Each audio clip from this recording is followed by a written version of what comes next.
This tutorial is on how to determine if a covalently bonded molecule is polar or not. And it's just a quick walkthrough of how our simple decision tree process to understand how this is, without doing a lot of drawings and all that types of materials. So if you can follow the decision tree process with these 4 easy steps, you should be able to determine any molecule, whether it's polar or not, if it has covalent bonding. So these are the decision rules that we're going to use to help us determine whether or not a molecule is polar or nonpolar. The first thing we have to do is ask ourselves, what is the molecule? If the molecule is purely hydrocarbon, in other words, it contains only carbon and hydrogen atoms, then by definition, the molecule is going to be nonpolar. You don't have to go any further than that. So pure hydrocarbon, nonpolar. If, for example, you're going to have other atoms besides carbon and or hydrogen, and most likely you will, you're going to ask the question, is the shape symmetric?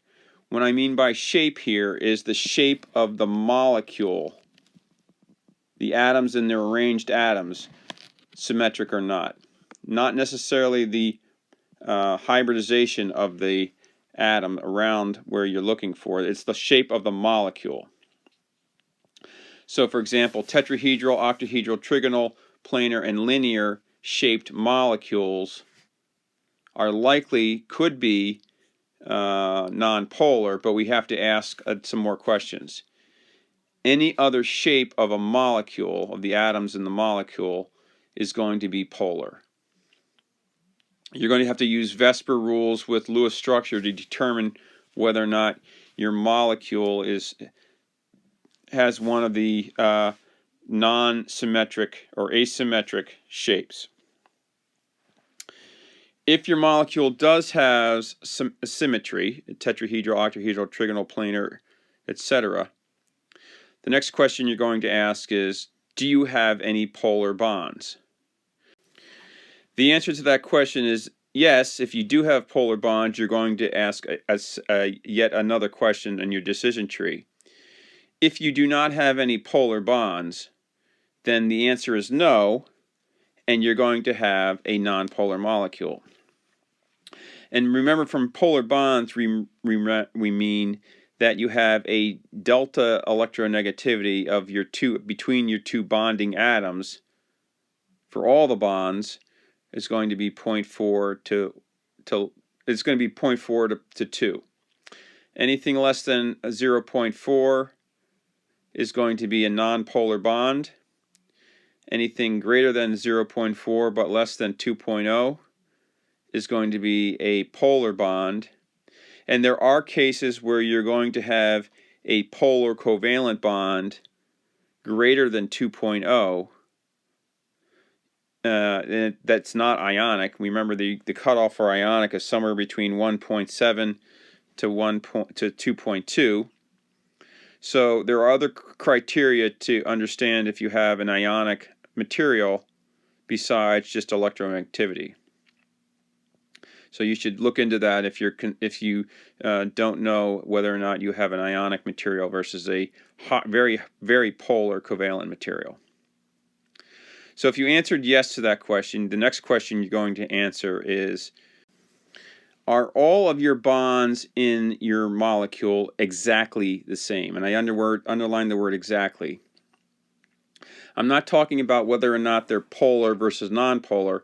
I'm talking about the two elements that are making up the bond.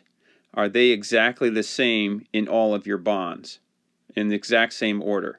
So for example, if you have carbon tetrachloride, right, there are 4 bonds for carbon tetrachloride.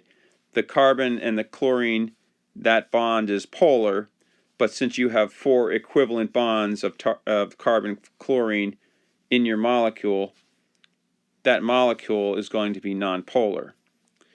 If you have 2 bonds of carbon and chlorine, and then you have 2 other bonds of, let's say, carbon and bromine, although they're very close to each other in polarity, they are going to result in a polar molecule. So you have to make sure you understand whether or not all of the bonds are exactly the same.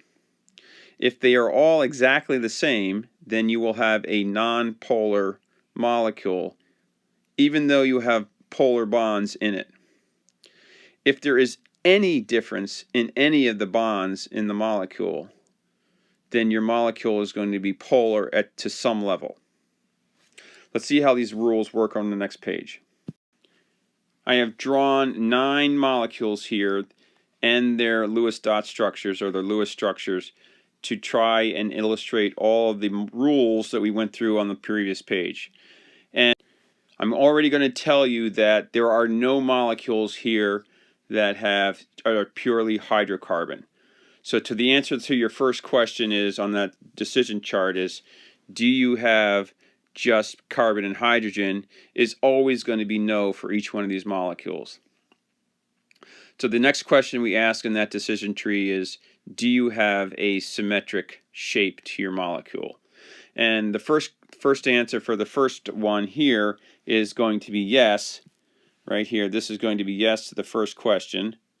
And then the next question is, remember, we're looking at the molecule shape. That's it. Not the hybridization shape or anything like that, just the molecule shape. So the next question we ask is, do you have any polar bonds? And yes, we do. We have, in this particular case, we have 3 polar bonds. 1, 2, 3. And we know that this is not a polar bond. So even though it's a tetrahedral, it's a little bit, maybe a little bit squashed, with a little bit, distorted tetrahedral. It is a tetrahedral, and the bond is the symmetry of the bonds are pretty much symmetrical. Now we go to the last questions. Do you have polar bonds? And yes, we do, which brings us to the last question. Are all the bonds in your molecule equivalent? And the answer to that question is going to be no, because we have a non-polar bond here, and then 3 polar bonds here.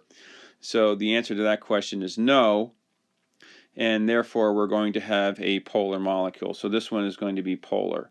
And there's another way we can quickly look at this, and some people get the spatial relations and some people don't, so that's why I'm going to do this real quick. If we draw 3 sets of axes here, here's our, let's call that the x-axis, here's our y-axis, and then our z-axis goes in and out of the paper, orthogonal.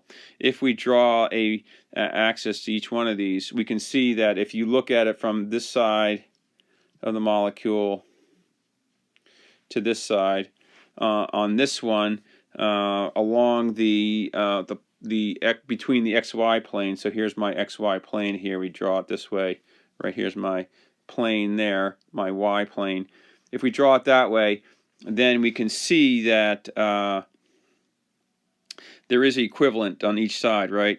We split the hydrogen down the middle, we split this chlorine down the middle, and there's a mirror image of the two.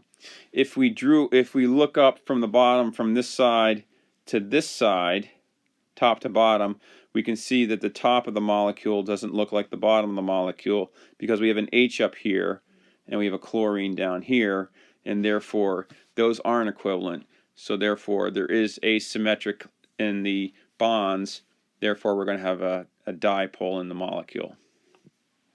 So that might have confused some people.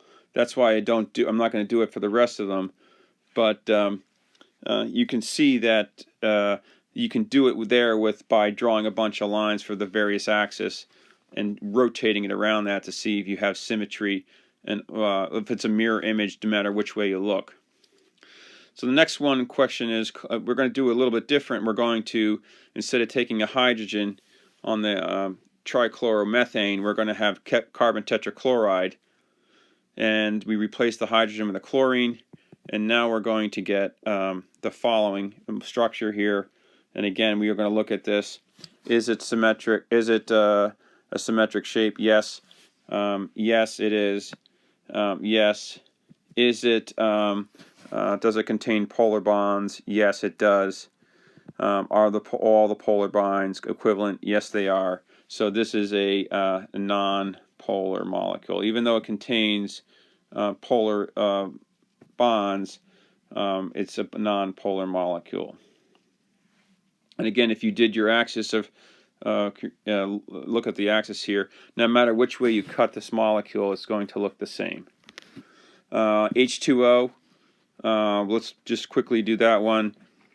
The symmetric structure, the structure of the atom, excuse me, the molecule is going to be, not the hybridization, the structure of the molecule is going to be bent, so therefore it's asymmetric, so therefore this is polar, and we already know that.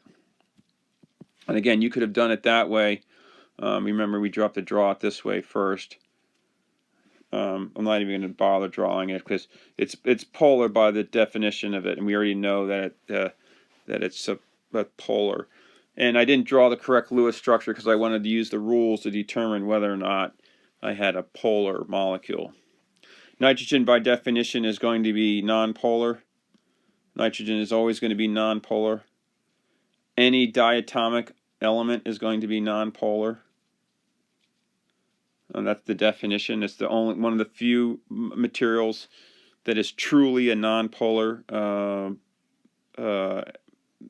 molecule. Ammonia, its Vesper orbital, its Vesper shape is going to be trigonal pyramid. So therefore, by definition, without going any further about what type of bonds and stuff, it's going to be polar. CO2. We're looking at CO2 here. CO2 is a linear molecule. Doesn't necessarily mean it's going to be nonpolar, but let's look at it more closely. Does it contain polar bonds? Yes, they are. Here are the polar bonds. Here, 1 and 2. So it does contain polar bonds. Are the polar bonds all equivalent? Yes, they are. This bond here is no different than this bond here.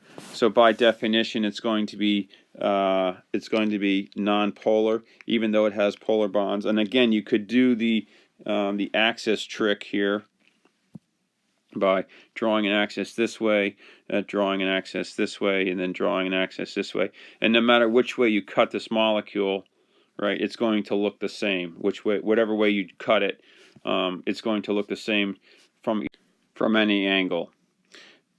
Okay, so what I'd like you to do now is to do the last 3 by yourself, so write them down, and I'll come back with the answers and tell you what they are, and quickly walk through how I got that to where they are. So you should stop the video now, look at the last 3, and see if you can figure out whether or not they're polar or non-polar based on the information we have. Alright, so I gave you the answers here. All of them are polar, and let's look real quick why they are. Well, first of all, we know that hydrogen chloride is going to be polar because it only has one bond, and that bond is polar, so by definition it's going to be polar.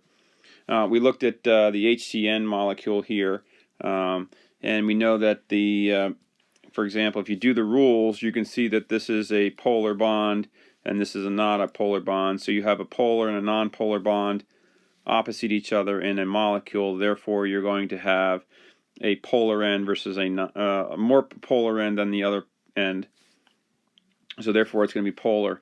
And the last one is, even though it's trigonal planar, which is a symmetric shape, we have 2 non-polar bonds in it and a polar bond, and therefore it's going to be polar.